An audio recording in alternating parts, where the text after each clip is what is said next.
फक्त एकदा या पद्धतीने केसांना लावण्यासाठी तेल बनवून बघा. 101% केसांची गळती, केस अकाली सफेद होणे यावर 101% गुण येईल.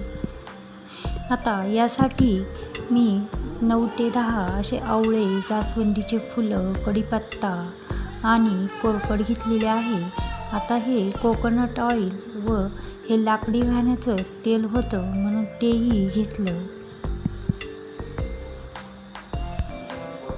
आता सगळ्यात आधी आवळे हे छोटे छोटे आहे म्हणून मी त्याचे 2 भाग केलेले नाही. तेही मिक्सरमध्ये पाणी न घालता या पद्धतीने वाटून घेतलं.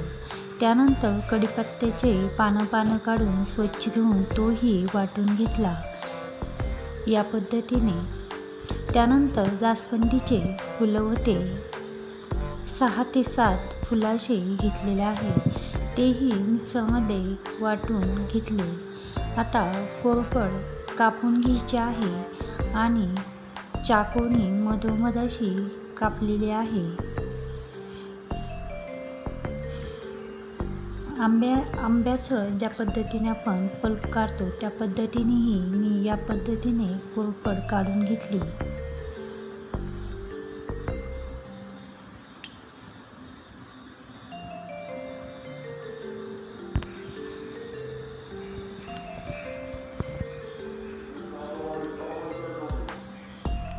या पद्धतीने कोरफडचंही आपल्याला मिक्सरच्या भांड्यामध्ये छोट्या भांड्यात जेल बनवून घेतलं. तेही वाटीत ठेवलं.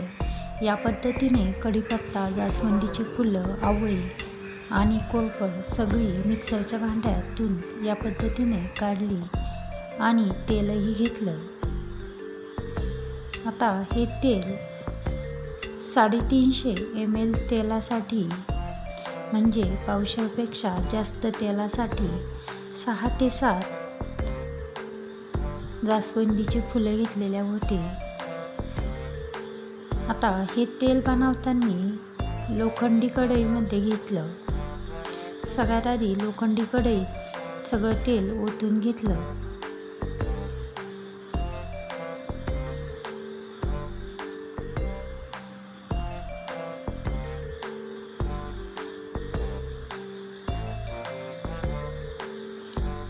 आता हे लाकडी घाण्याचं तेलही टाकून घेऊ. म्हणजे सगळं मिळून 350 ml तेल झालेलं आहे.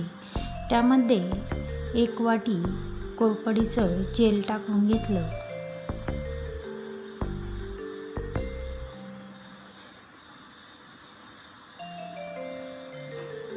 त्या तेलाला थोडीशी उकळी आली की यामध्ये 6 ते 7 मिक्सरच्या भांड्यामध्ये जास्वंदीचे फुलं घेतले होते तेही टाकून घेतले.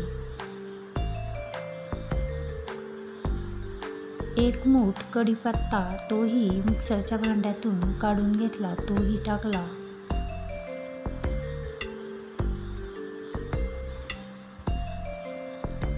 नऊ ते 10 छोटे छोटे आवळे घेतले तेही टाकले.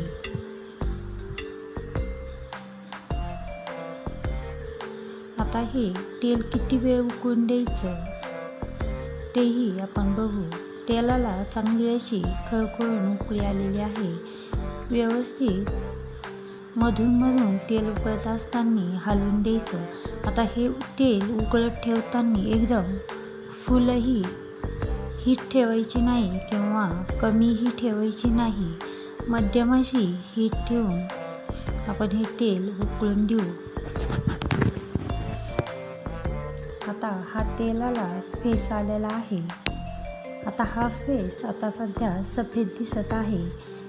तो जसं तेल उकळत जाईल तसं आता जास्वंदीचा फुलाचा कलर तेलाला आलेला आहे. म्हणजे थोडासा लाल असा झालेला आहे. आता पुन्हा 2 ते 3 मिनिटांनी थोडासा असा काळपट असा कलर दिसायला लागला. कडाला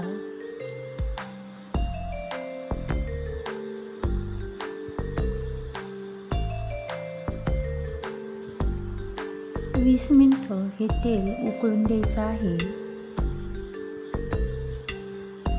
कमी हीटमध्ये, म्हणजे आपण कढीपत्ता, जास्वंदी असं तळून निघालं पाहिजे आणि कोरफडीचं पाणी सगळं त्या तेलामध्ये गेलं पाहिजे. अशा पद्धतीने